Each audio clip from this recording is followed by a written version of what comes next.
안녕하세요. 저희가 2달 동안 교회에서 모일 수가 없었습니다. 그래서 오늘날 인터넷을 통해서 말씀을 배우게 되었는데요. 그 시작하기 전에 서로 인사하시겠습니다. 가족끼리 하시든 인사를 서로 나누도록 하시겠습니다. 함께 기도하고 시작하겠습니다.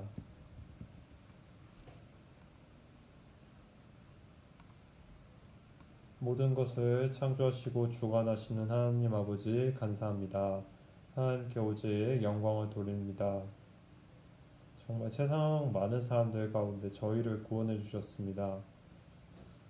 또한 주님의 영광 안에 살 수 있도록 해주셔서 감사합니다. 주님 항상 저희를 도와주셔서 저희를 위로해 주시고 응원해 주세요. 또 주님의 자녀처럼 살 수 있도록 해주시고 또한 주님을 건강하게 만날 수 있도록 도와주세요. 그리고 항상 저희에게 올바른 믿음을 주시고 주님께 주님께서 주신 사랑을 통해서 주님의 사랑을 다른 사람들께 전하려고 합니다. 주님 저희에게 올바른 믿음을 주시고 그리고 사람이나 환경을 믿는 것이 아니라 주님만을 믿을 수 있도록 도와주세요. 그리고 항상 주님 앞에 말씀 앞에 겸손할 수 있도록 도와주세요. 오늘 또 주님의 은혜가 넘쳐나고 말씀을 통해서 기쁨이 넘쳐날 수 있도록 도와주세요. 우리의 남은 삶을 주님을 위해서 살기를 바랍니다. 오늘 또 영혼의 양식을 주님의 말씀을 통해서 얻으려 합니다. 예수님의 이름으로 기도드렸습니다. 아멘. 성경 찾으시겠습니다. 에베소서 6장입니다.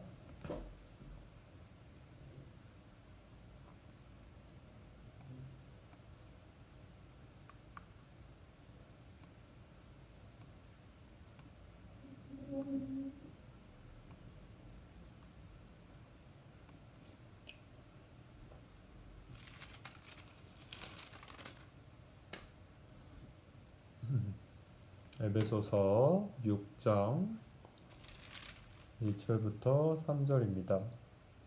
에베소서 6장 1절부터 3절까지입니다.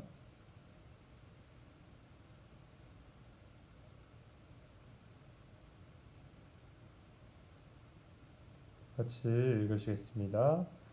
자녀들아 너희 부모를 주 안에서 순종하라. 이것이 옳으니라.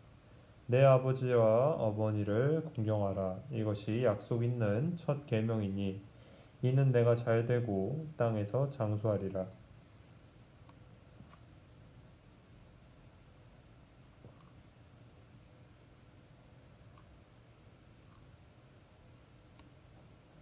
(5월은) 가정의 달입니다. 가정의 달 때 우리는 가족과 가정의 중요성에 대해서 생각합니다. 그리고 이 달 동안 우리는 부모의 할 일과 아내의 할 일과 그리고 지난번 말씀 때는 부모가 할 일에 대해서 생각해 보았습니다. 그리고 오늘은 자녀가 부모에게 해야 할 일들에 관해서 생각해 보겠습니다.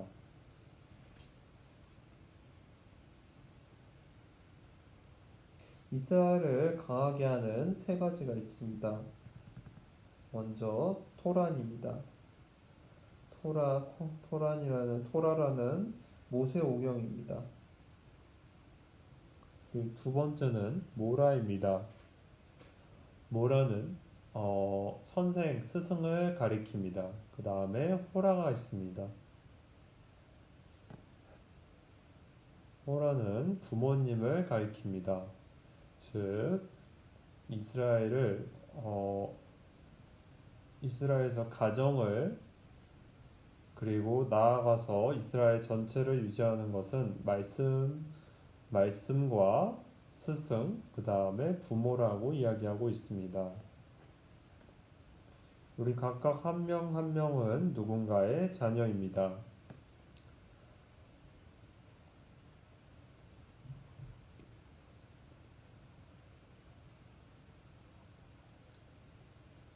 그리고 자녀가 없는 부모들도 있습니다. 하지만 부모 없는 자녀는 없습니다.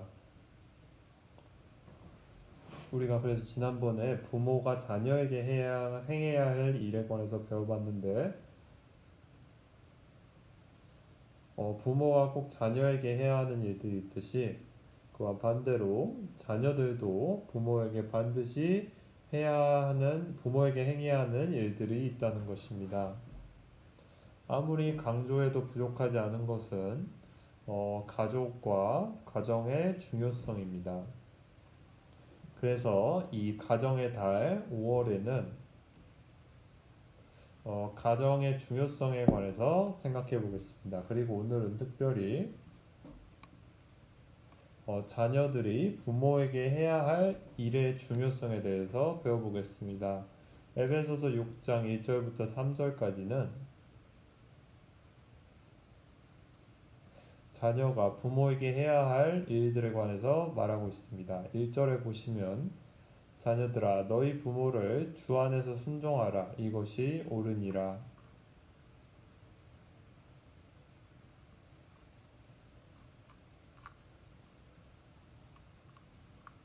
주님 안에서 부모에게 순종하라고 이야기하고 있습니다. 이곳에 이 말에는 두 가지 의미가 있습니다. 1절에 먼저 첫 번째로 순종해야 되는 것에 대해서 말하고 있고, 그리고 두 번째는 순종의 목적에 관해서 이야기하고 있습니다. 먼저 순종하는 대상에 관해서 보겠습니다. 성경에 보면은 주 안에서 부모에게 순종하라고 이야기하고 있습니다. 이 말씀에는 다른 조건이 없습니다. 즉 다른 말로는 자녀들은 부모에게 조건 없이 순종해야 한다는 것입니다.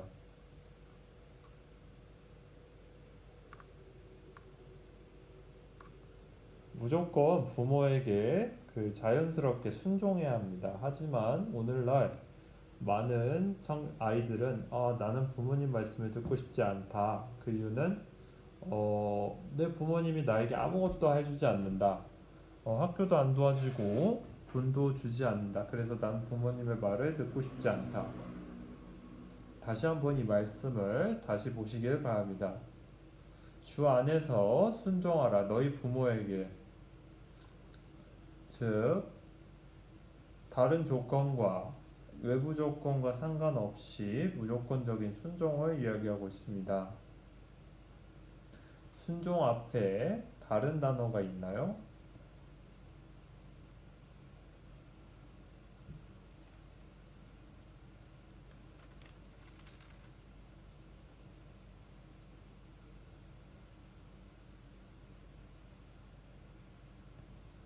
부모가 자녀를 낳아줬다면 자녀는 부모에게 순종해야 합니다. 그래서 여기는 순종하는 자에 대해서 얘기하고 있습니다. 우리는 부모에게 순종해야 합니다. 어떤 사람은 회사에서 일하고 있는 상사에게 순종합니다. 하지만 그것을 하기 전에 자기 집에서 먼저 부모에게 순종할 수 있어야 합니다.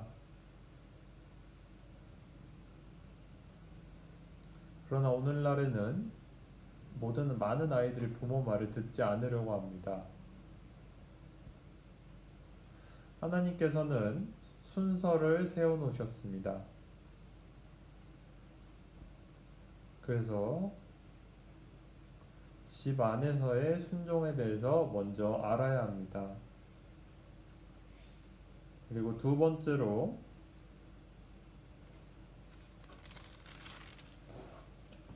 두 번째로 이 순종을 통해서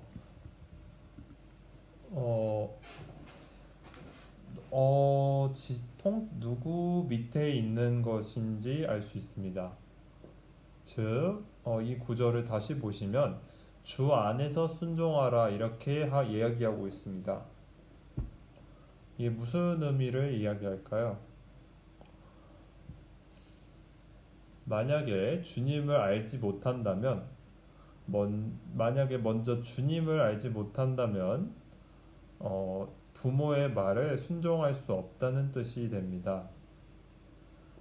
그래서 주님 안에서, 주 안에서라는 뜻은 먼저 주님을 먼저 알아야 한다는 뜻입니다. 그리고 그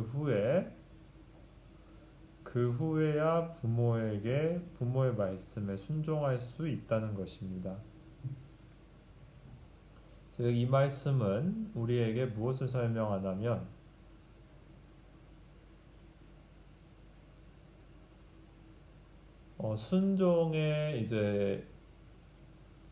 순종의 통치에 관해서 이야기하고 있습니다.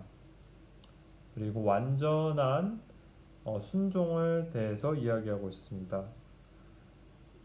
완전한 순종은 주님을 알지 못하면 완전히 이룰 수 없습니다.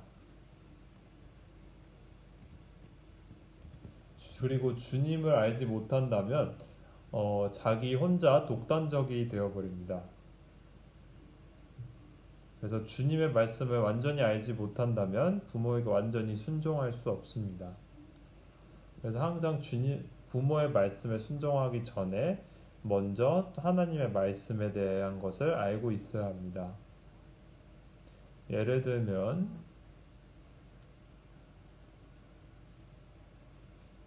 만약에 하나님의 말씀과 부모의 말씀의 뜻이 맞지 않는다면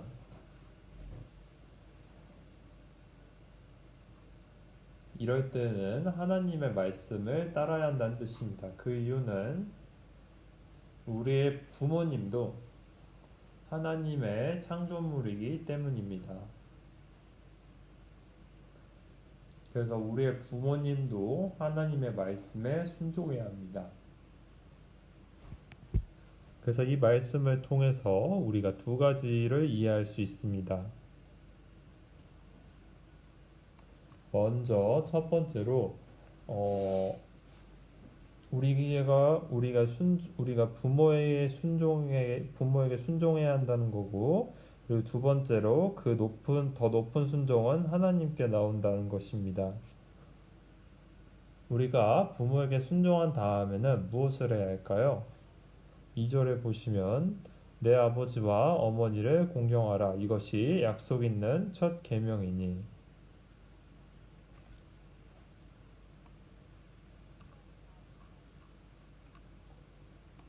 부모에게 순종하라. 이렇게 이야기하고 있습니다.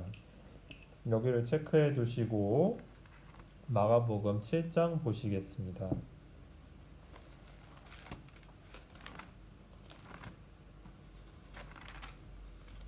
마가복음 7장입니다.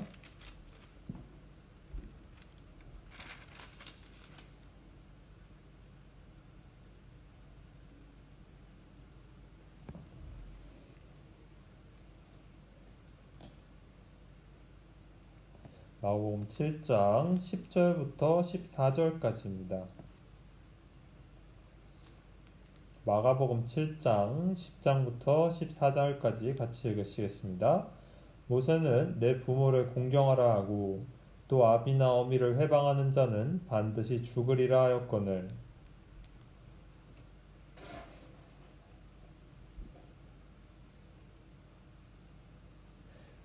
너희는 가로되 사람이 아비에게나 어미에게나 말하기를 내가 드려 유익하게 할 것이 고르반 곧 하나님께 드림이 되었다고 하기만 하면 그만이라 하고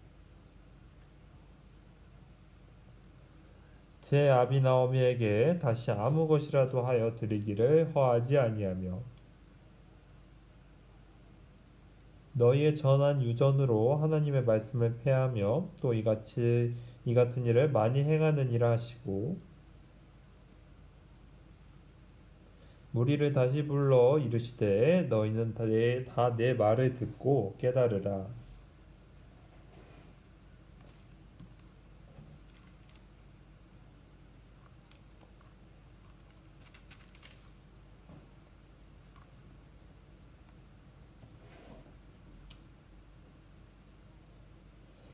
그렇다면 순종은 행위를 가리키고 있습니다. 그러나 순종이라는 것은 자세를 뜻합니다. 순종이라는 것은 부모님이 말하는 것에 순종하는 것이고 따르는 것이고 공경이라는 것은 기쁨으로 순종하는 것을 의미합니다. 만약에 우리 부모님이 우리에게 공부를 하라고 시킨다면 우리가 투정 실증 부리면서 실증 부리면서 말 듣는 것을 순종이라고 생각할 수도 있습니다. 하지만 이것은 부모를 공경하는 것이 아닙니다. 부모를 공경하는 것은 그 말씀을 기쁨으로 순종하는 것입니다. 그것은 말씀을 대하고 받아들이는 자세입니다. 부모님 말씀을 순종할 때 기쁨으로 하는 자세가 있다는 것은 부모를 공경하고 주님을 공경하는 것입니다.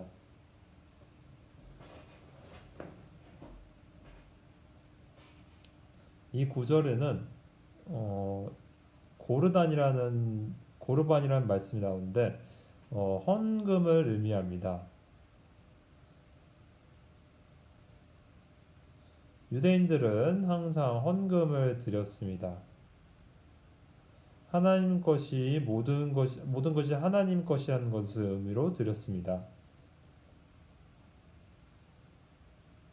그래서 그들은 항상 하나님께 모든 것을 드려서 부모님께 드릴 것이 없었다고 말했습니다.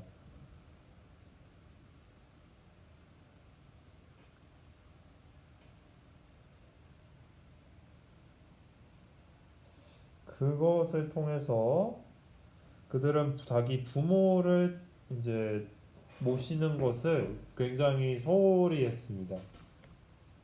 그리고 그 핑계로 하나님께 물건을 드린다는 것을 얘기하게 했습니다. 그래서 유대인들은 하나님께 드리는 헌금으로 인해 부모를 소홀히 했다고 이야기합니다. 그리고 항상 유대인들은 하나님께 핑계를 두었습니다. 내가 하나님의 일을 해야 돼서 이것을 못하고 그리고 부모님께 물건을 드릴 수 없다. 이렇게 이야기했습니다. 하지만 구원받은 사람들은 다릅니다. 물론 구원받은 사람들 육신적으로도 부모님을 잘 공경해야 합니다. 성경에서도 주 안에서 부모에게 순종하고 부모를 공경하라고 이야기하고 있습니다. 한 가지 더 생각해 보겠습니다. 그렇다면 순종과 공경의 첫 번째 차이는 뭘까요? 성경 찾으시겠습니다. 사무엘상 15장입니다.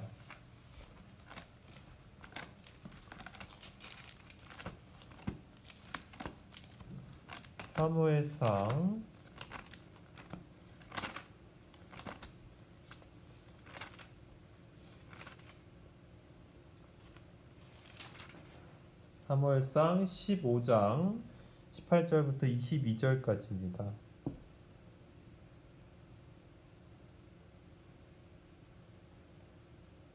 15장 18절부터 22절까지입니다. 또 왕을 길로 보내시며 이르시기를 가서 죄인 아말렉을 사람을 진멸하되 다 없어지기까지 치라 하셨거늘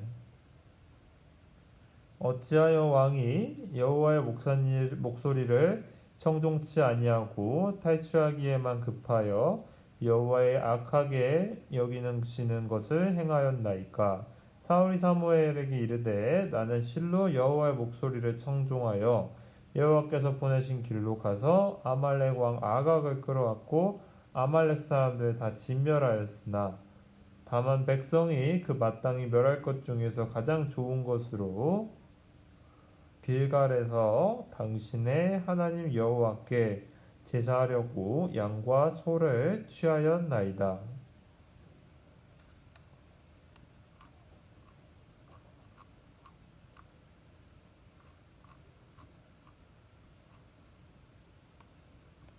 하나님께서 이스라엘 왕 사울에게 명령을 내리셨습니다.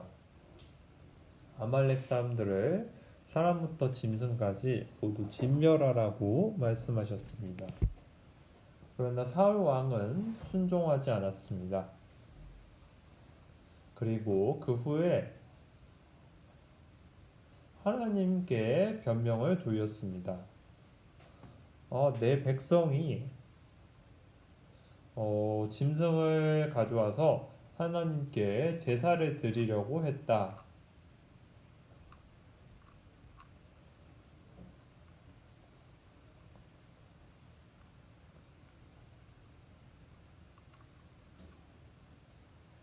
그 말을 들은 사무엘이 너무 잘했다 이렇게 얘기했을까요?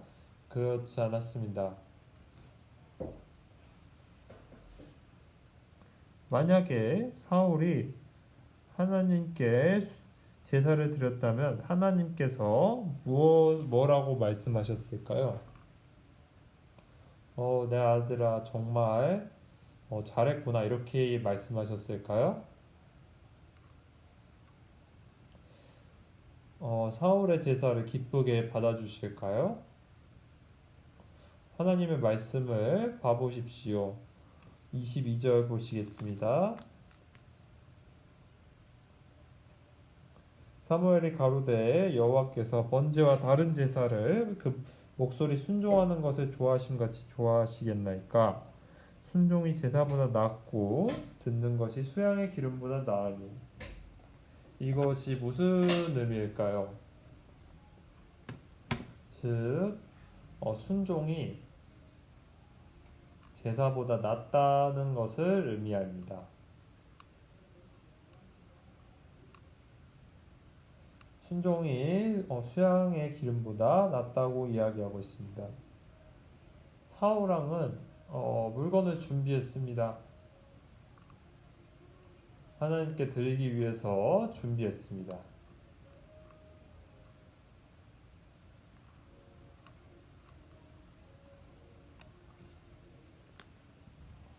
사울 왕은 하나님께 드릴 제사를 준비하려고 했습니다.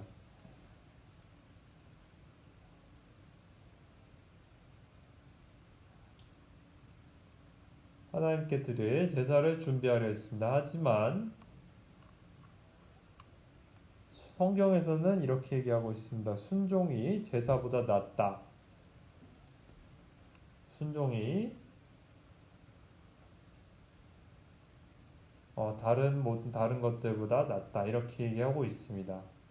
많은 사람이 부모에게 어느 정도의 돈을 줍니다. 그리고 자기들은 자기 뜻대로 살아가려고 합니다. 부모들이 그 자녀들이 보낸 돈에 대해서 기뻐할까요? 부모들이 원하는 것은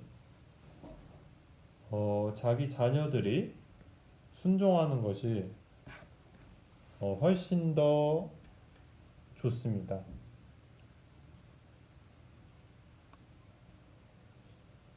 자기 말에 순종하는 것이 다른 대체되는 어떤 것보다 좋습니다. 그래서 부모에게 어떤 것을 주기 전에, 다른 것을 대신해서 주기 전에 먼저 부모님의 말씀에 순종해야 합니다. 부모들이 뭘 할까요? 뭘 원할까요? 헌금? 희생? 제사? 그런 것이 아니라 부모들은 자기 자녀들이 순종하는 것을 대체되는 다른 것보다 더 좋아합니다. 그래서 순종과 그 공경 중에 다른 무엇이 먼저 돼야 되는지 생각합니다. 공경하기 전에 먼저 부모의 말씀에 순종할 수 있어야 합니다. 마태복음 21장입니다. 마태복음 21장입니다.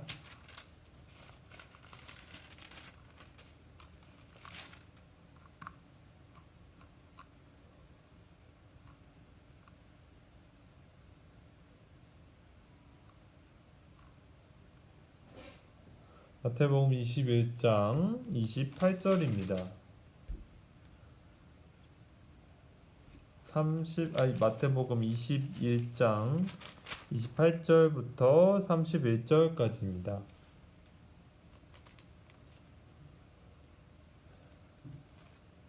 같이 읽으시겠습니다.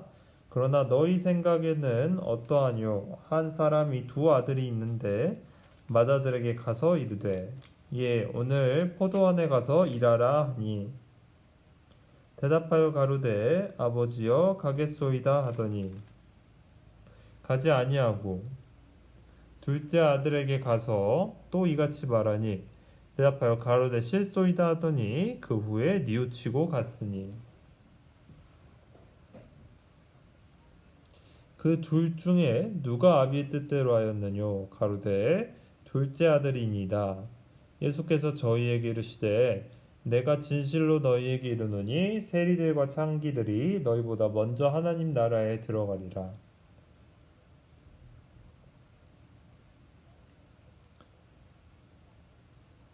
예수님이 한 가지 비유에 관해서 이야기하셨습니다.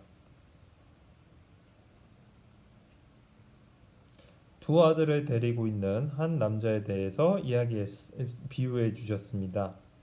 난 남자가 두 아들이 있었는데 첫 번째 한 아들은 싫다고 나중에 순종했습니다. 다른 아들은 알겠다고 해놓고 순종하지 않았습니다. 그렇다면 누가 부모의 뜻을 이룬 걸까요? 첫 번째 아들일까요? 둘째 아들일까요? 모두 답을 알고 있을 것입니다. 순종과 공경은 이어져 있습니다. 진정한 공경은 순종에서 옵니다. 진정한 공경은 순종에서 옵니다. 그래서 진정하게 공경하는 아들은 부모의 마음을 이해합니다.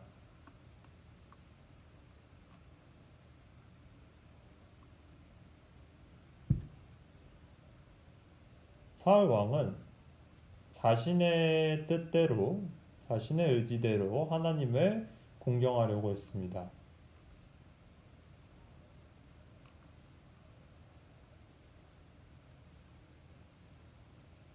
순종이 제사보다 낫다는 것은 무슨 의미일까요?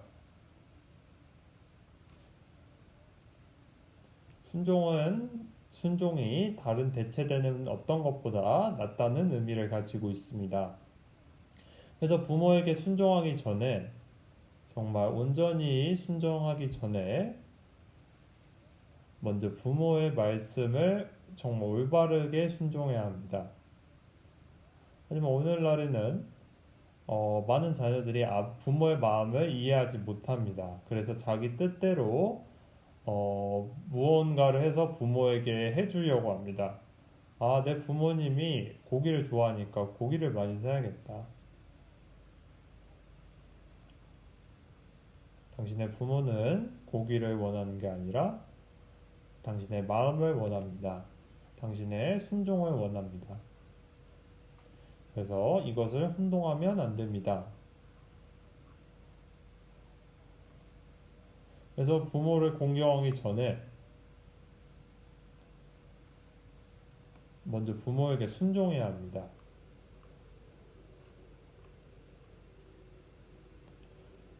잠언 23장을 보시겠습니다.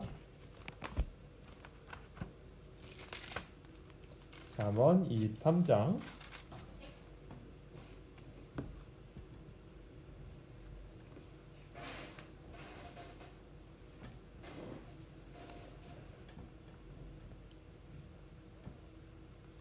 22절부터 25절까지입니다. 22절부터 25절까지입니다. 너 낳은 아비에게 청종하고 내 늙은 어미를 경히 여기지 말지니라.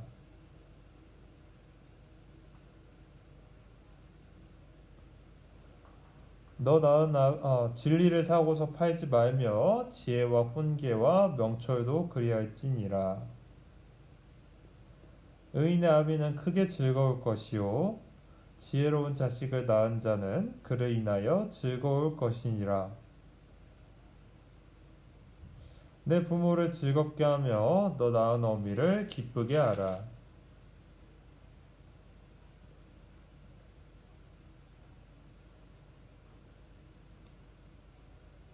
이 말씀 가운데는 부모를 공경하는 것에 의미가 담겨 있습니다.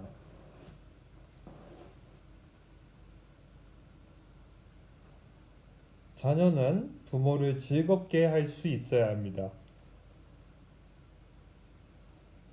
25절에 보면 내 부모를 즐겁게 하며 너 낳은 어미를 기쁘게 하라.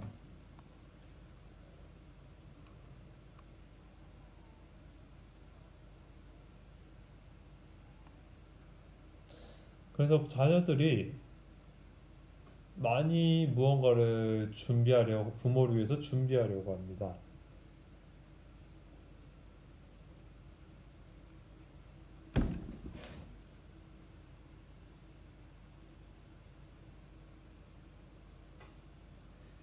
그래서 그리스도인도 물질적으로도 부모님을 도와드려야 합니다.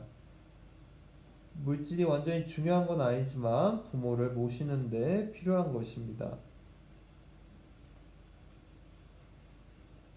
유대인들은 많은 것들이 있었지만 그 부모를 순종하지 않았습니다. 그들이 했던 것은 경건에 의한 순종이었을 뿐입니다. 구원받은 사람들은 그 반대로 그와 같이 그와 더해서 하나님께도 순종하고 부모에게도 올바르게 순종해야 합니다.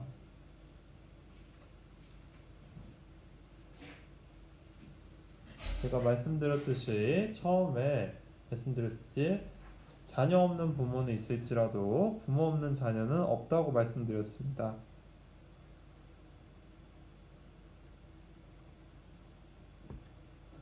부모님들이 여러분에게 세상에 나오게 하셨습니다. 그래서 육신적으로 부모를 모시는 것이 옳습니다. 그러나 성경에는 부모를 기쁘게 하지 못한 자녀들에 대해서 이야기하고 있습니다. 성경 찾아보시겠습니다. 창세기 26장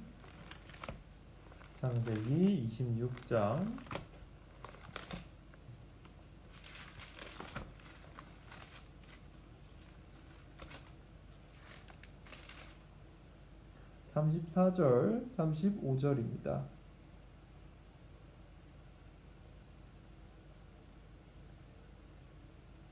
창세기 26장 34절, 35절입니다. 함께 읽으시겠습니다. 에서가 40세에 헷 족속 부엘의 딸 유딧과 헷 족속 엘론의 딸 바스맛을 아내로 취하였더니 그들이 이삭과 리브가의 마음에 근심이 되었더라.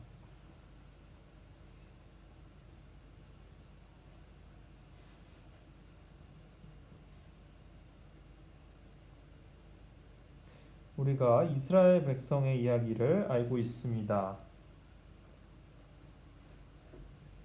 이삭은 두 아들이 있었습니다. 야곱과 에서가 있었는데 첫째 에서는 자기가 두 명의 아내를 선택했습니다.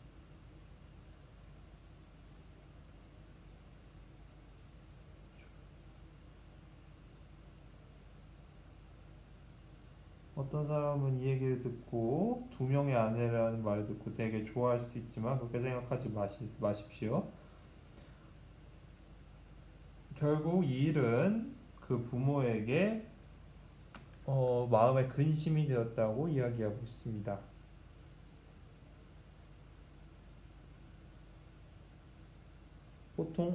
보통적이에요 생각하면 에서의 결혼은 축복받아야 합니다. 하지만 부모에게는 그 결혼 때문에 기쁨이 없었습니다.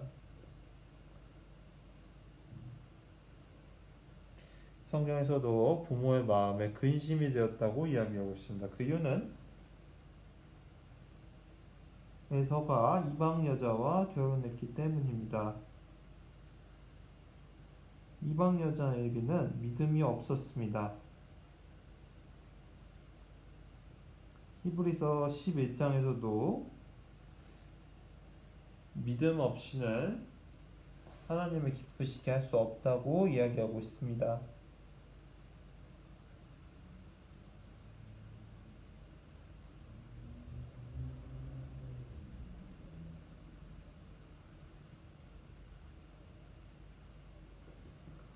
부모를 기쁘시게 하지 못하는데 하나님을 기쁘시게 하지 못한 것으로 하나님을 기쁘시게 할 수 있을까요?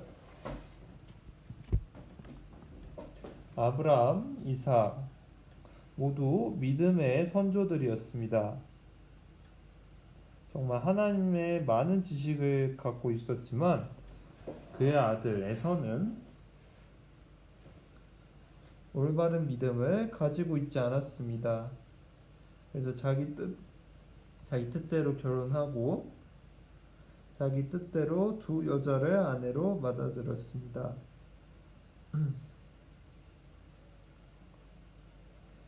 그리고 성경에서는 부모들이 그것을 기뻐한 것이 아니라 마음에 근심이 되었다고 이야기하고 있습니다.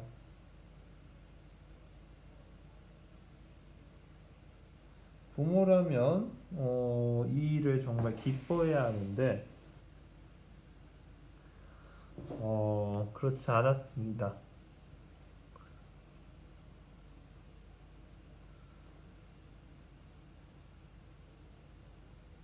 에서는 부모의 마음을 올바로 이해하지 못했었습니다.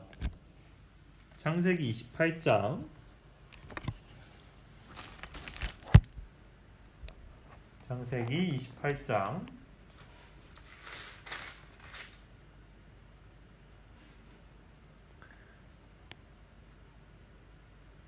6절로 9절입니다.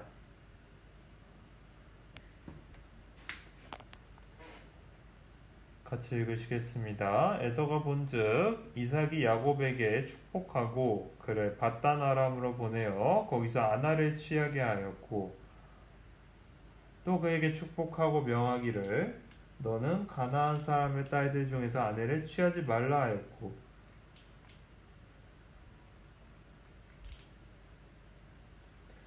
또 야곱이 부모의 명을 좇아 밧단 아람으로 갔으며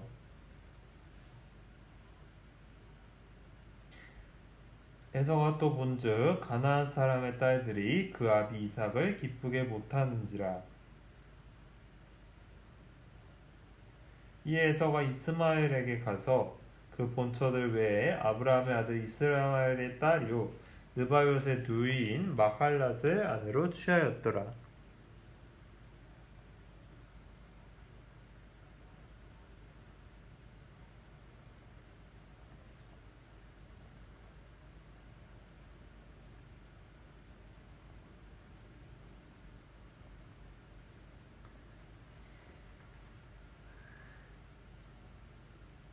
이삭의 아들 에서는 두 여자를 아내로 맞이했습니다.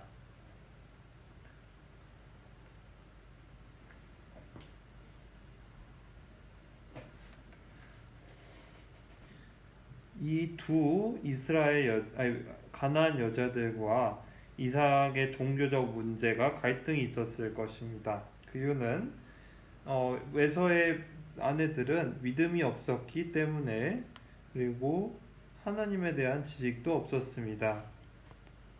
그래서 에서와 결혼한 후에 항상 믿음에 관한 문제로 많은 일들이 일어났을 것입니다. 또한 성경에서는 8절에 보시면 에서가 본즉 또 가나안 사람들의 딸들이 그 앞 이삭을 기쁘게 못하는지라.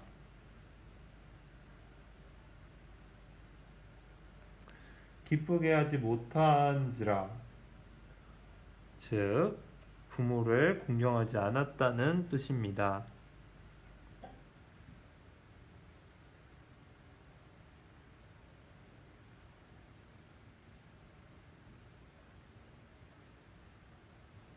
그래서 에서의 부인들은 공경도 순종도 믿음도 없었습니다. 그래서 에서의 부모님은 첫째 아들 에서의 부인들 때문에 걱정이 많았습니다. 그리고 에서도 아내들의 행동을 알고 있었습니다. 그래서 그 후에 이스마엘의 딸과 결혼했습니다. 그런데 이제 아내가 3명입니다. 이것이 정상적인 삶일까요? 이것은 하나님이 허락하신 정상적인 삶이 아닙니다. 하나님께서 한 남자와 한 여자를 지으셨지만 그는 3명의 여자를 가지고 있었습니다.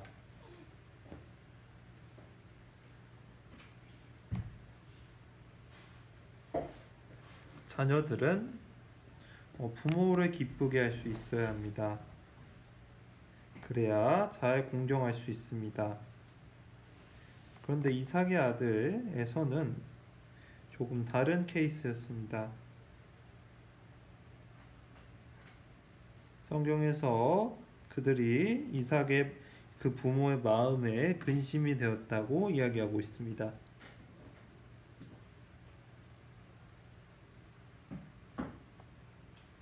그렇다면 에서가 부모를 공경했을까요?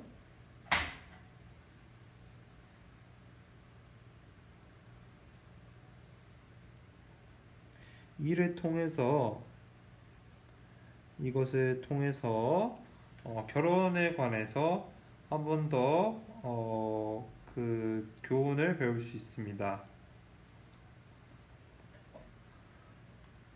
그런데 그 동생 야곱은 믿음이 있는 여자와 결혼을 했습니다.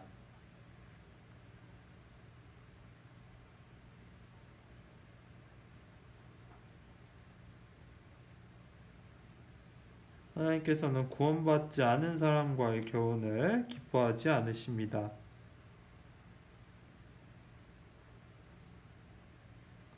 모두 부모를 기쁘게 하고 싶어 합니다. 정말 부모를 기쁘시게 하고 싶다면 청년들도 결혼하기 전에 먼저 한 가지를 기억해야 합니다. 정말 부모님께 기쁨을 드리고 싶다면 겨우 구원받은 사람과 결혼하는 것이 옳습니다. 고린도후서에 보시면 어, 믿지 않는 자와 함께 멍에를 매는 것이 옳지 않다고 이야기하고 있습니다.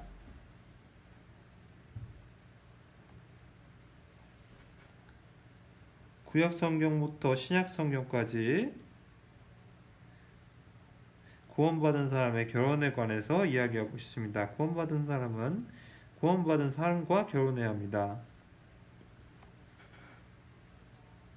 몇 주 전에 제가 하나님에 대해서 설명해 드리려 했습니다. 하나님 앞에서는 구원받은 사람이 있고 이뤄지는 자들이 있는데 구원받지 않는다면 하나님 앞에서 몸과 영혼이 이뤄지는 사람입니다.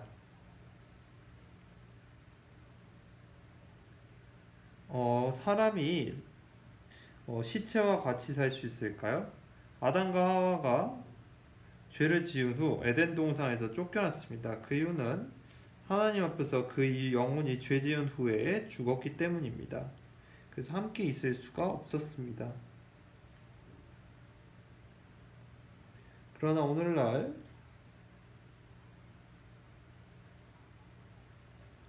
어떤 형제든 자매든 외모를 보고 나서 같이 연애하고 싶다. 고린도 후서 6장에서는 믿지 아니하는 자와 멍에를 같이 하지 말라고 이야기하고 있습니다.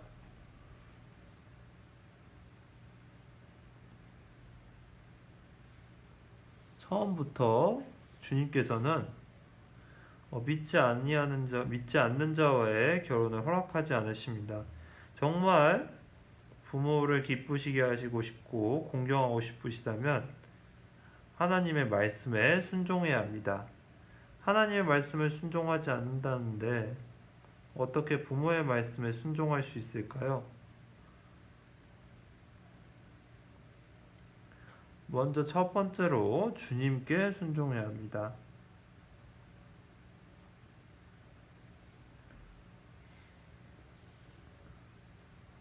그리고 에서의 결혼을 통해서 두 번째로 한 가지 교훈을 배울 수 있습니다.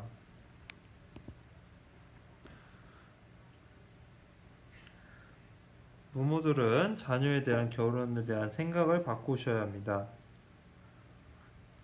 부모들은 자녀들에 대한 결혼 생각을 바꾸셔야 합니다. 창세기 21장입니다.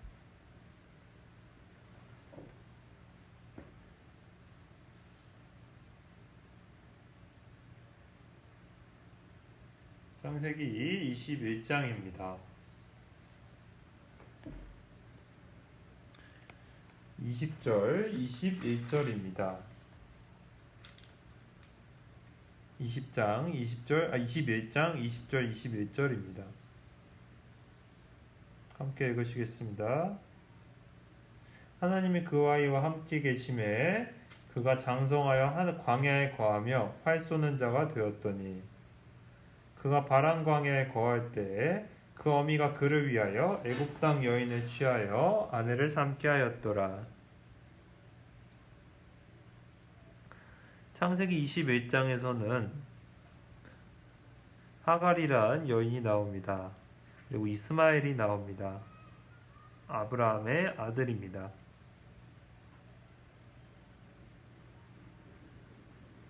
이스마엘의 어머니가 누구였나요? 바로 하갈입니다. 하갈은 애굽 여인이었습니다.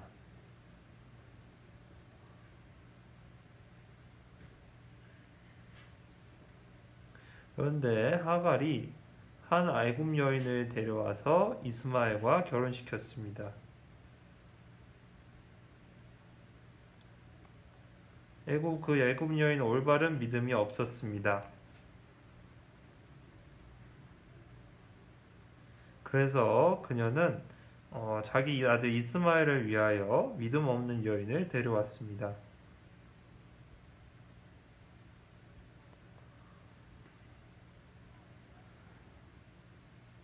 근데 하갈은 자신의 남편과 함께 있던 하나님의 모든 것을 보았을 것입니다. 그리고 또한 20절에 보시면 하나님이 그 아이와 함께 하심에라고 써 있습니다. 하나님이 그 아이와 함께, 그 아들과 이스마엘과 함께 하신다고 이야기하셨습니다. 그리고 그녀는 하나님의 능력을 보았고 이스마엘과 함께 있는 것을 보았습니다. 그런데 애굽 여인을 취해서 자기 아들에게 주었습니다. 가룟 유다처럼 했습니다. 가룟 유다는 3년 동안 예수님을 따라다녔지만 배운 것이 없었습니다. 그래서 최후로 마지막엔 예수님을 은 30냥에 팔았습니다. 하갈도 마찬가지로 항상 아브라함과 같이 있었습니다. 그리고 아브라함이 함께 이스마엘과 아브라함의 하나님이 이스마엘과 함께 있는 것도 보았습니다. 그런데 이러한 아들을 위해서 애굽 여자를 데려왔습니다. 부모님께 드리는 말씀입니다. 정말 성경에 대한 올바른 지식이 없고 하나님에 대한 올바른 지식이 없다면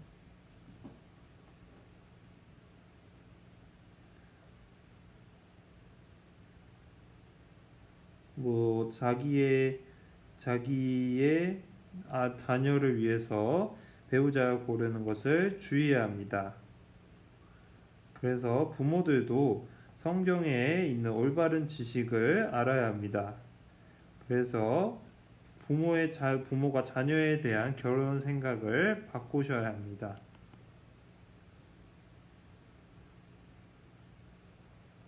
만약 부모들이 성경에 대해 올바른 지식이 없다면, 그리고 믿음에 관해 올바른 지식이 없다면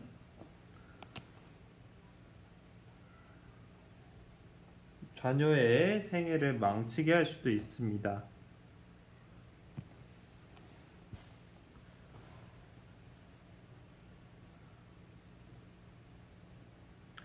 그 이유는 주님 안에서 그 자녀가 올바르게 있는 이유가 무엇이라고 생각하십니까?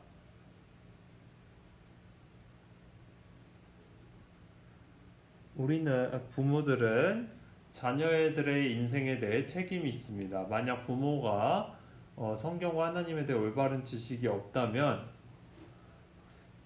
자녀의 결혼 생활을 망칠 수도 있습니다. 이스마엘의 삶을 보십시오. 그 어머니의 잘못됨으로 인해서 애굽 여자와 결혼했습니다. 그래서 부모님께 말씀드리는 것은 성경에 대한 올바른 지식을 가지고 있어야 한다는 것입니다.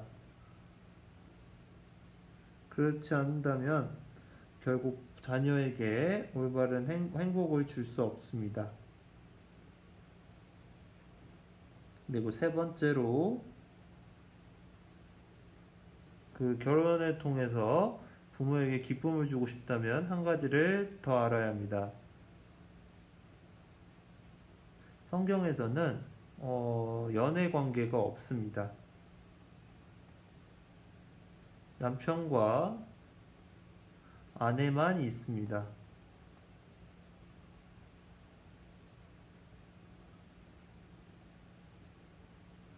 성경 찾으시겠습니다. 에베소서 5장입니다. 에베소서 5장입니다.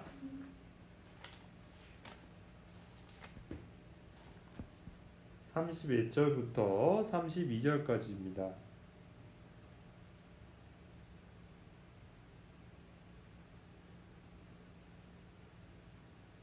(31절) 32절입니다.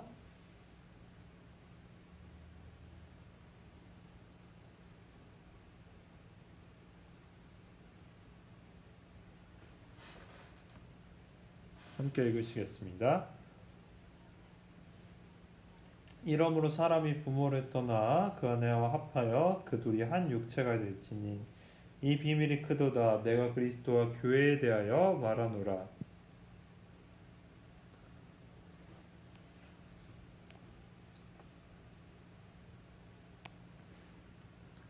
그런데 여기서 비밀이라는 단어가 나옵니다. 이 비밀이 크도다. 무슨 의미를 가지고 있을까요?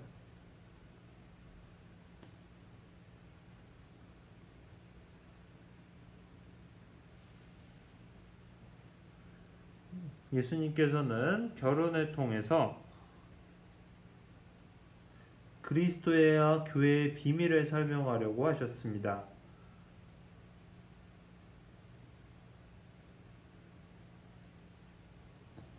그래서 결혼의 비밀을 이해한 사람들은 그리스도와 교회의 비밀에 대해서 알 수 있습니다. 결혼이 비밀이라는 것은 무슨 의미일까요? 그러므로 사람이 부모를 떠나 그네와 아내와 합하여 그 둘이 한 육체가 될지니, 이것이 무슨 의미를 가지고 있는 걸까요? 이 말씀이 의미하는 것은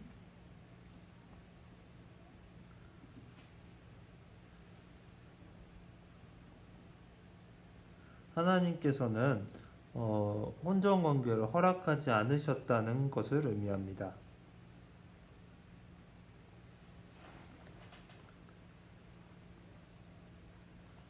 이것이 바로 비밀입니다.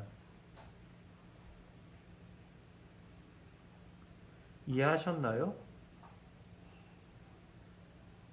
하나님께서는 결혼 후의 관계를 허락하셨습니다. 이게 비밀이라고 이야기하고 있습니다. 하지만 오늘날 많은 청년들, 많은 학생들이 결혼하기 전에 이 하나님의 비밀의 상자를 열려고 합니다.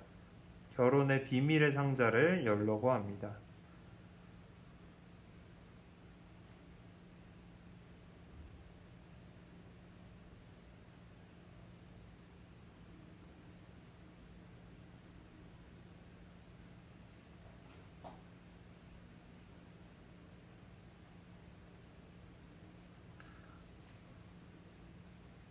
이것은 문화적 문제가 아닙니다.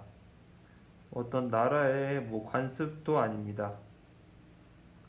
여기 스페인에 온 후에 결혼에 관해서 그 상담을 할 때 많은 청년들이 이런 얘기를 했습니다. 목사님,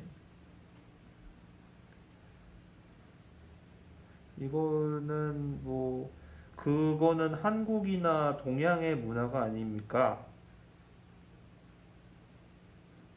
성경에 한국이나 중국이나 그런 차이를 두었던가요? 그렇지 않습니다. 성경에서는 우리는 새로운 피조물이라고 이야기하고 있습니다. 우리가 새로운 피조물이라고 이야기하고 있고, 한국, 중국인 이런 것이 없습니다. 오직 새로운 주님 안에서 새로운 피조물만이 존재합니다. 그래서 베드로전서 4장에 보시면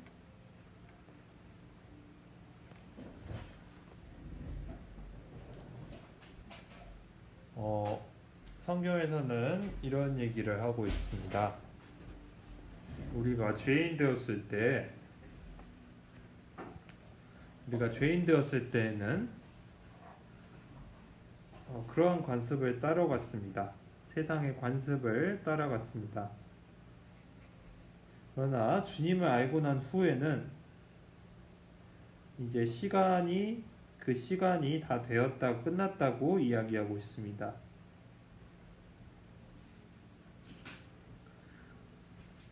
우리는 모세의 율법에 매여 있는 것이 아니라 그리스도의 법에 매여 있습니다.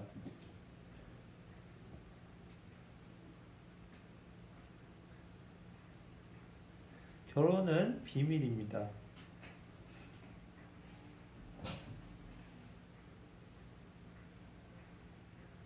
그래서 결혼의 비밀을 아는 사람들은 교회와 그리스도의 사이의 비밀을 이해할 수 있습니다.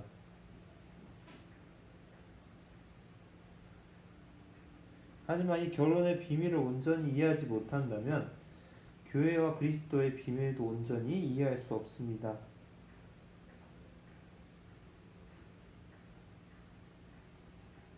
하지만 오늘날에는 교회에 들어가면, 이렇게 학교에 들어가면 초등학교 때부터 이미 아이들이 연애 관계를 시작합니다. 이거는 내 남자친구, 여자친구야. 친구가 아니라 남자친구, 여자친구를 가지고 있다고 합니다. 하지만 성경에서는 남자친구, 여자친구가 있는 것이 아니라 오직 남편과 아내만 있습니다. 창세기 1장, 2장, 3장을 보십시오.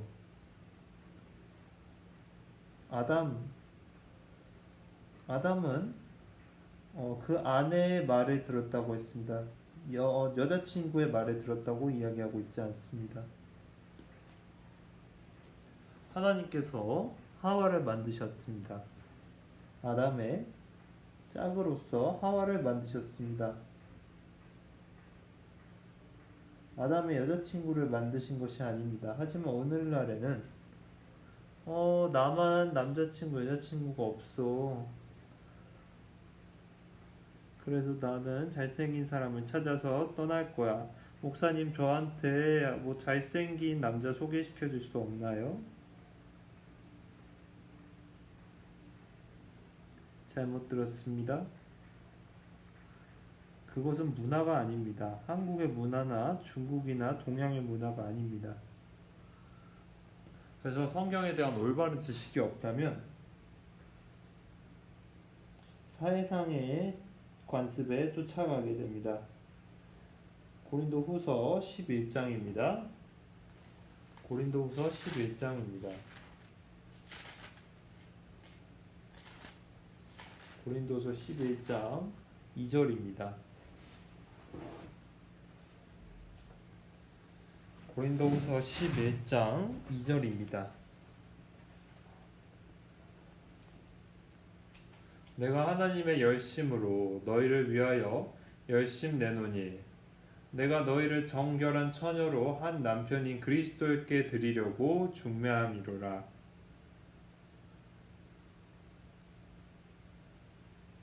이 구절에서는 한 단어가 나옵니다. 정결한 처녀라고 이야기하고 있습니다.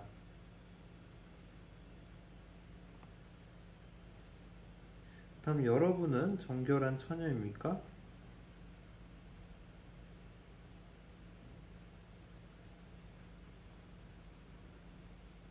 우리 주님, 남편 대신 주님께서는 정결한 처녀를 얘기하고 계십니다.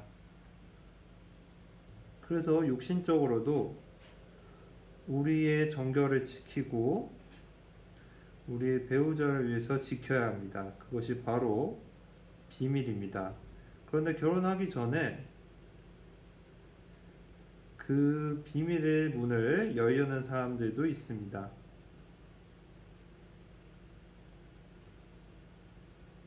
바울은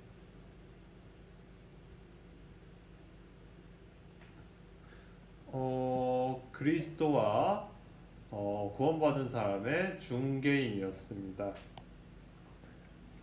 그래서 여기 2절에서 내가 너희를 정결한 처녀로 한 남편인 그리스도께 드리려고 중매함이라.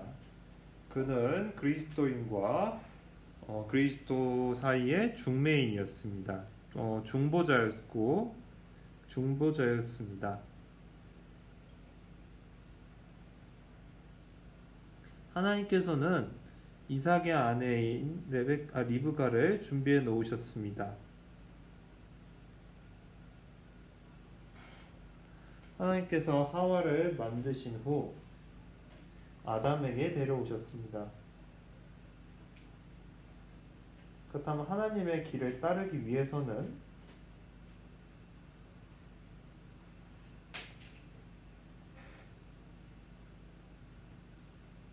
하나님께서 우리를 누군가와 맺어주셔야 합니다.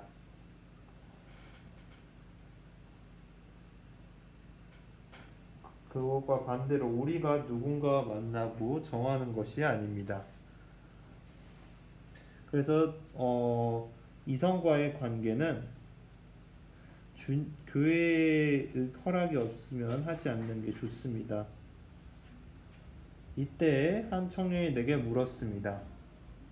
그러면 저는 언제 결혼해야 되나요?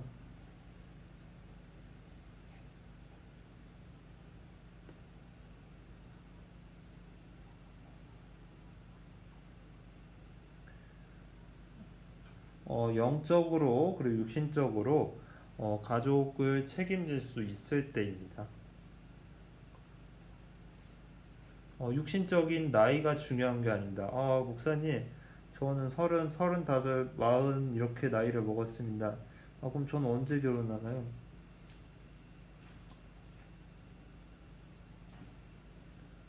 육신적인 나이는 주님 안에서 중요하지 않습니다. 그 이유는 이삭은 40 몇 세에 결혼했습니다.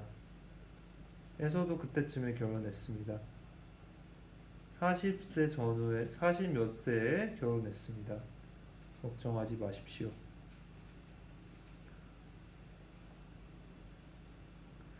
또 누가 제게 물었습니다. 그럼 전 누구랑 결혼해야 되나요?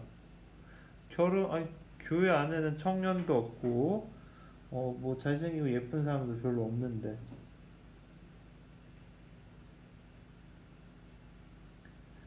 여러분, 하나님의 능력을 제한하지 마십시오. 예를 들어, 아브라함이 살았던 헤브론부터 메소포타미아에 있던 나홀의 집, 레브가가 있었던 곳까지 거리는 약 800km입니다. 그래서 아브라함의 종은 약 800km를 여행해서 낙타만 데리고 800km를 갔습니다. 가는 데에만 800km 갔고, 즉 왕복으로 하면 약 1600km를 왔다 갔다 했습니다.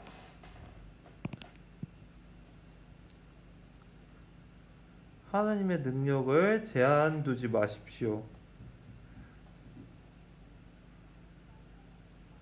그러나 만약에 여러분이 육신적으로나 영적으로나 한 가족을 책임질 준비가 되었다면 하나님께서 직접 준비해 주십니다. 이곳에 없다면 다른 곳에 있습니다.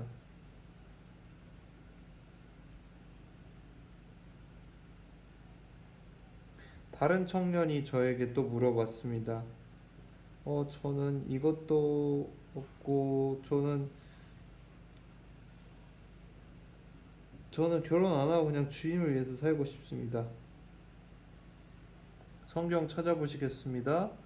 고린도전서 7장입니다. 고린도전서 7장입니다. 고린도전서 7장입니다.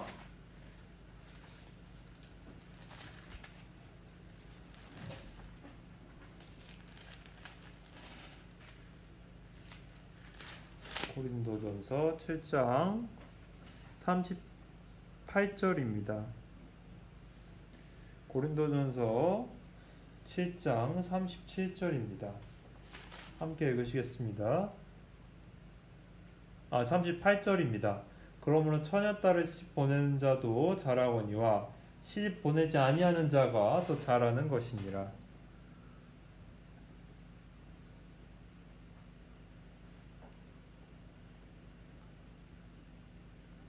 그래서 결혼하고 싶지 않으신 분은 그냥 주님을 위해서 사시면 됩니다.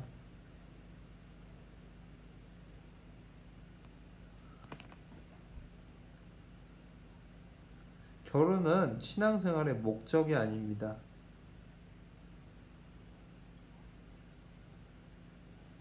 바울은 결혼하지 않았습니다. 예레미야도 결혼하지 않았습니다. 자신의 평생 동안 결혼하지 않았습니다. 그래서 만약에 주님 안에서 주님을 위해서 살 수 있다면 자신의 뜻대로 하십시오. 그리고 또한 성경에서는 몇 명의 사람이 더 나옵니다.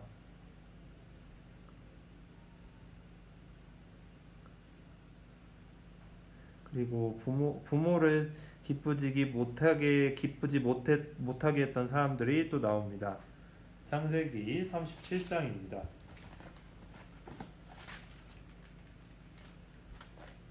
창세기 37장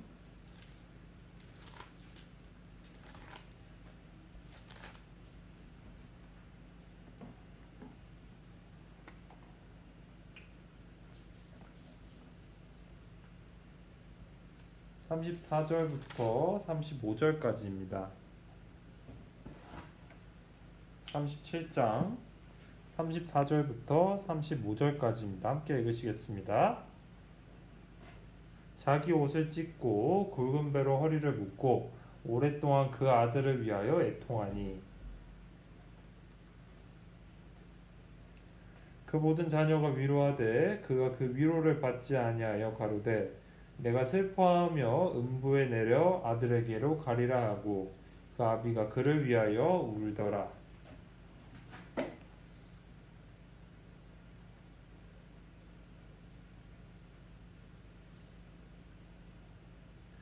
(37장에서는)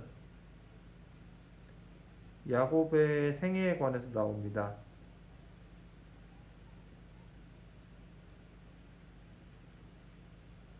그러나 요셉의 다른 형제들은 요셉을 죽이려는 계획을 세웠지만 요셉을 죽이지 않고 이스마엘 상인들에게 팔았습니다. 그러나 그 옷을 가져다가 짐승의 피를 묻혔습니다.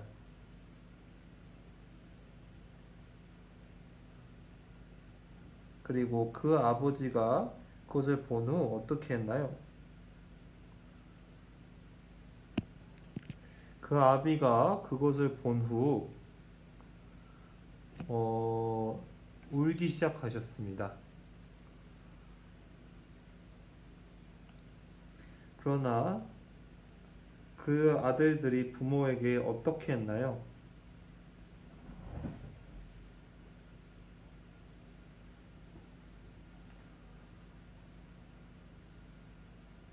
이것이 부모를 기쁘게 하는 행동이었을까요?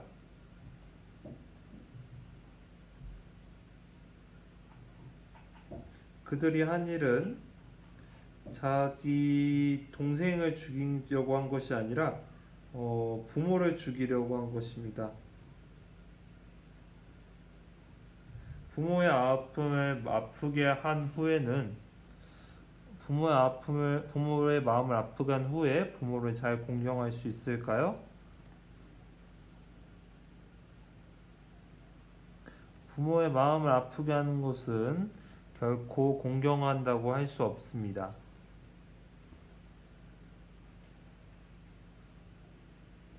무엇이 먼저일까요?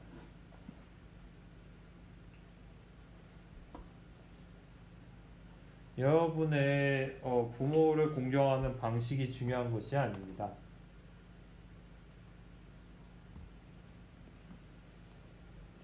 야곱의 아들들은 부모를 순종하지 않았습니다. 부모에게 순종하지 않았습니다. 창세기 9장입니다. 창세기 9장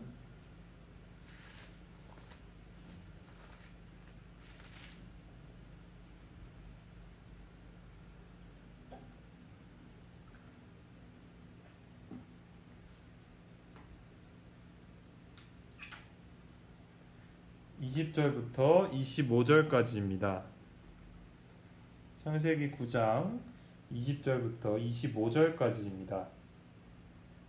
노아가 농업을 시작하여 포도나무를 심었더니 포도주를 마시고 취하여 그 장막 안에서 벌거벗은지라. 가나안의 아비 함이 그 아비의 하체를 보고 밖으로 나가서 두 형제에게 고하매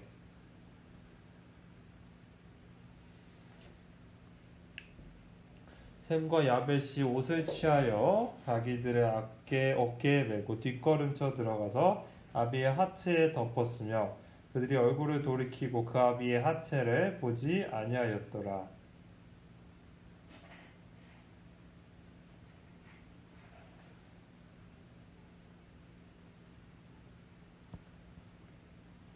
노아가 술이 깨어 그 작은 아들이 자기에게 행한 일을 알고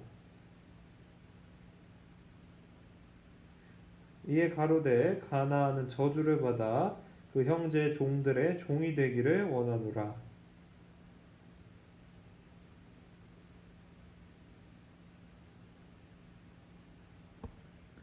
여기서 노아의 홍수가 끝난 후 노아의 아들들이 나옵니다. 그때 노아가 무슨 일을 했을까요?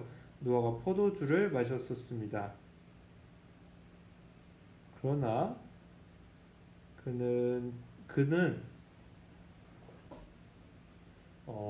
잘못을 저질렀습니다. 하지만 그의 세 아들의 행동의 차이는 무엇이었을까요? 함의 형제들은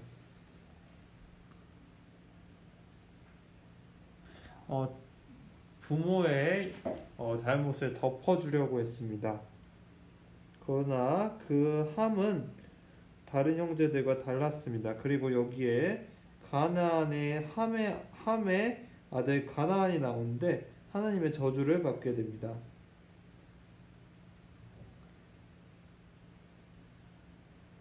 감의 아들 가나안은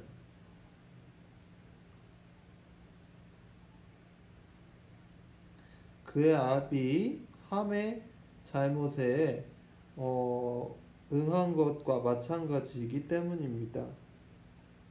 잠언 17장 9절에서는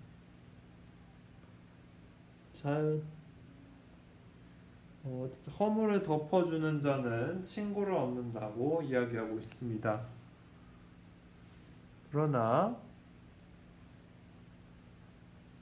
그래서 함의 형제들은 부모의 잘못을 덮어주었습니다.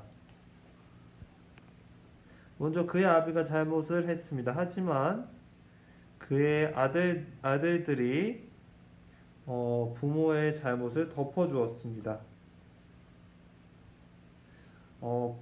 그들의 부모 또한 사람이었기 때문에 잘못을 저지를 수 있었습니다.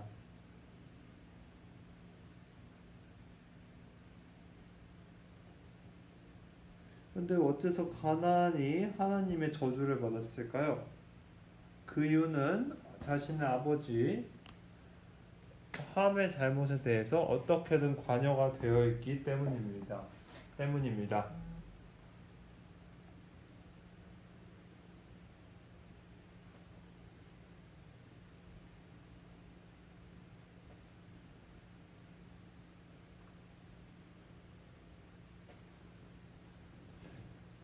잘못은 함이 했는데 어째서 그 아들이 벌을 받게 된 걸까요?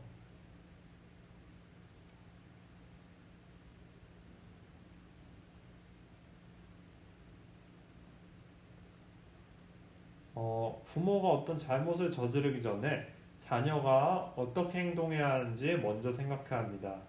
저희 아까 전에 주 안에서 부모의 공경과 순종하라 했습니다. 이 말씀에는 어떠한 전제 조건도 없었습니다.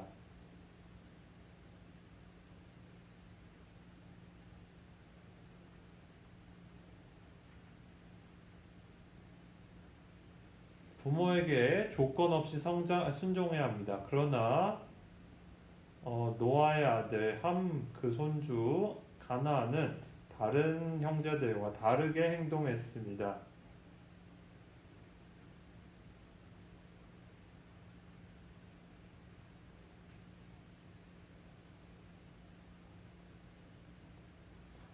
그리고 다른 예로는 다윗의 아들 압살롬이 다른 형제들을 모두 죽이고 부모인 다윗에게 반란을 일으켰습니다.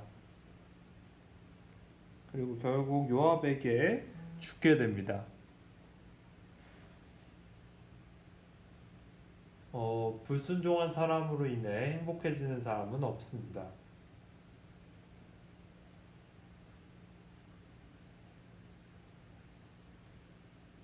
사람에게 대접받기 위해서는 하나님과 부모를 모두 공경하고 대접해야 합니다. 성경 찾으시겠습니다. 잠언 30장. 잠언 30장입니다. 잠언 30장 15절 16절입니다.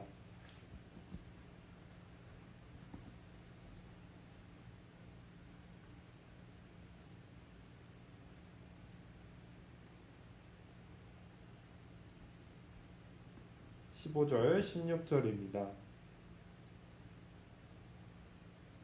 함께 읽으시겠습니다. 거머리에게는 두 딸이 있어 다고 하니라. 족한 줄을 알지 못하여 족하다 하지 아니하는 것 서너시 있나니. 곧 음부와 아이 베지 못하는 태와 물로 채울 수 없는 땅과 족하다 하지 아니하는 불이니라.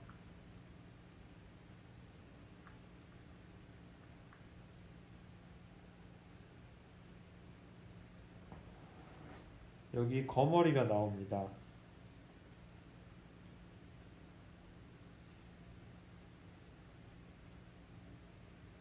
이 말뜻은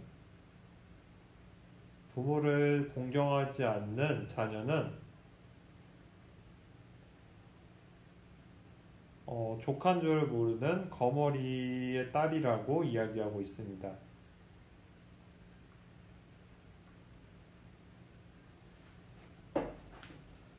그래서 자녀들은 부모에게 순종하고 공경해야 합니다. 그런데 오늘날은 부모를 공경하지 않습니다. 세상 종말 때는 부모를 공경하지 않는 사람이 더 많아질 것입니다.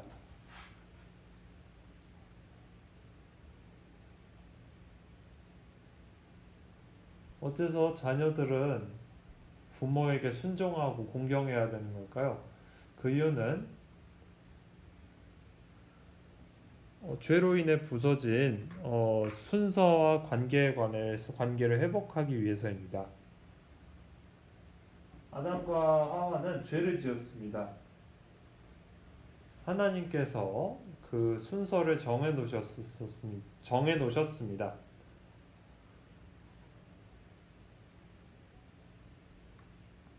모든 일을 순서 있게 하라고 성경에서 이야기하고 있습니다.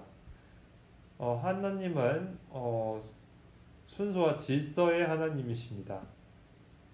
하나님께서는 모든 것에 질서를 세우셨습니다. 자연과 하나님이 만드신 것들, 모든 것들을 순서와 질서 있게 만드셨습니다. 그런데 우리에게 부모에 대한 순종과 공경을 요구하는 이유는 무엇일까요? 하나님께서 사람을 만드셨습니다. 우리의 부모님은 우리에게 생명을 우리를 낳아주셨습니다. 하지만 우리의 진정한 생명은 하나님께로부터 왔습니다. 그래서 우리의 부모님, 육신적인 부모님을 공경하고 순종하지 못한다면 진정한 영혼의 아버지인 하나님을 공경하고 순종할 수 없습니다. 또한 우리가 왜 부모님께 순종하고 공경해야 할까요? 그 이유는 주님께서 우리에게 육신적인 축복을 주시길 원하시기 때문입니다.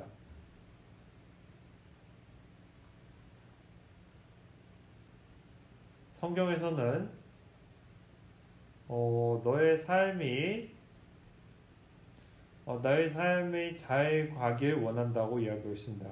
즉 이처럼 주님께서는 육신적인 축복도 우리에게 주기를 원하십니다.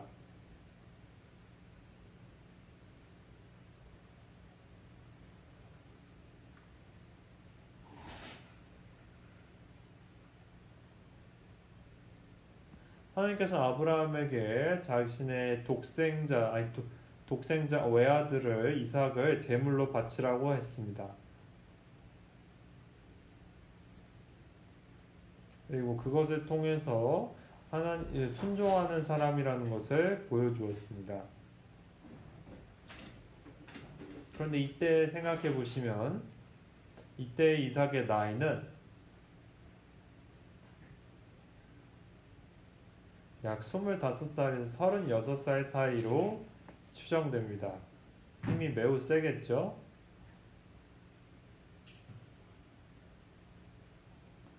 만약에 자기 아버지가 자기를 죽이려는 걸 알았다면 어떻게 행동했을까요?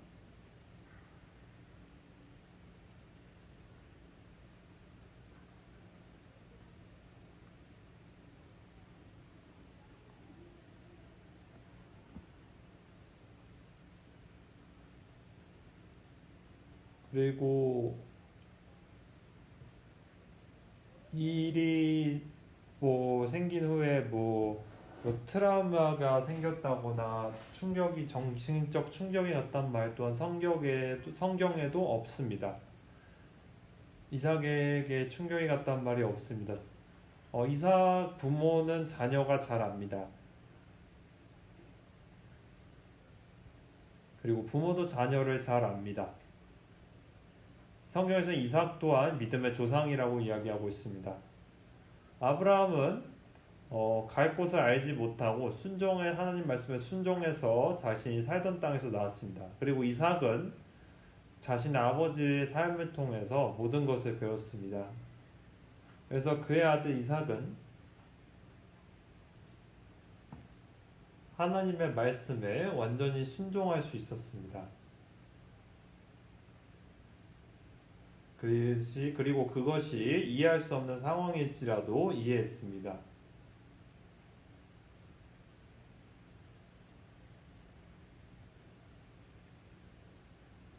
그리고 이삭은 하나님의 축복을 받게 되었습니다. 창세기 26장입니다. 창세기 26장입니다.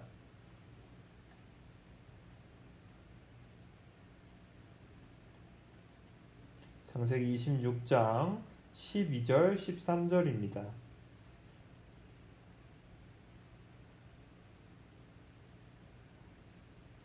12절 13절입니다.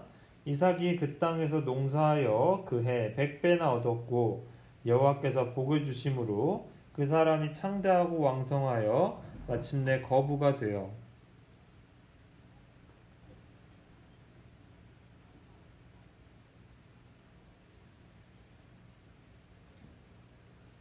하나님께서 이삭을 축복하셨습니다.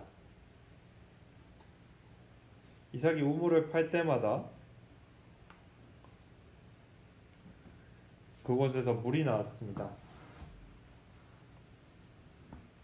또한 농사를 지으면 그것을 100배를 얻었습니다.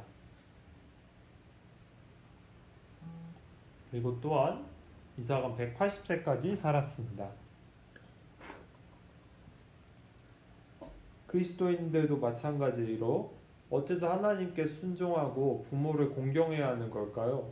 하나님께서는 우리에게 육신적인 축복도 주고 싶어 하시고 그 긴 생도 주려고 하십니다.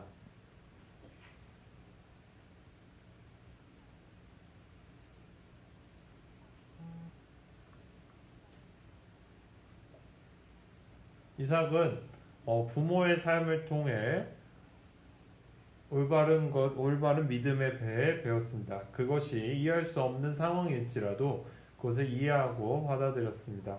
그래서 하나님이 이삭을 축복하시고 이삭도 오랫동안 살았습니다.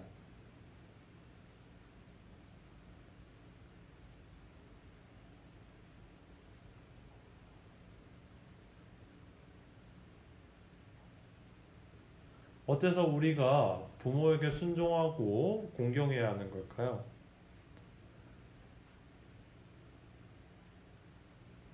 이것이 바로 그 이유입니다.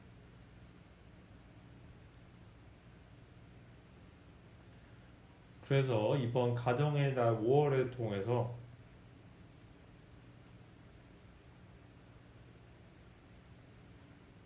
자녀가 해야 부모를 위해서 해야 할 일들에 대해서 배워봤습니다.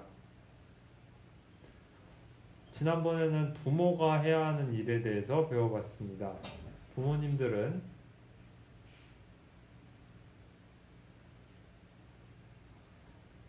부모가 자녀에게 해야 할 일이 있는 것처럼 이와 마찬가지로 자녀들도 부모에게 위해서 해야 하는 일들이 있습니다. 그리고 자기를 위해서 하는 일과도 같습니다. 자신의 축복과 오래 살기 위한 그 축복이기도 합니다. 기도하시겠습니다.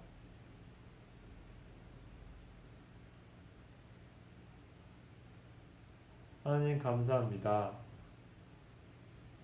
우리에게 축복을 주셔서 감사합니다. 우리가 구원받고 난 후에 주님의 뜻을 이해하려고 합니다. 주님, 우리는 세상 마지막 징조를 보고 있습니다. 그래서 우리에게 주님의 올바른 말씀을 주세요. 오직 구원받은 사람만이 주님의 말씀을 이해할 수 있습니다. 특별히 이번 가정의 달 5월에는 가족의 중요성에 대해서 배우고 있습니다. 그래서 오늘은 자녀가 해야 할 일들에 대해서 배웠습니다. 그래서 우리도 부모에 대해서 순종하려고 합니다. 우리가 완전히 지금은 부모의 뜻은 알지 못하지만 하나님의 말씀처럼 순종하려고 하고 있습니다. 교회 안에는 정말 많은 사람들이 있습니다. 그들 가운데 어려움 있는 형제 자매님들이 있으면은 이 기회가 통해서 하나님 말씀에 더 의지할 수 있도록 도와주세요. 우리의 남은 삶도 주님의 뜻대로, 주님의 말씀대로 인도해 주세요. 주님이 다시 오실 때까지 주님을 올바르게 기다릴 수 있도록 도와주세요. 그래서 우리와 함께 말씀으로 함께 해주세요. 모든 것을 예수님 이름으로 기도드렸습니다. 아멘.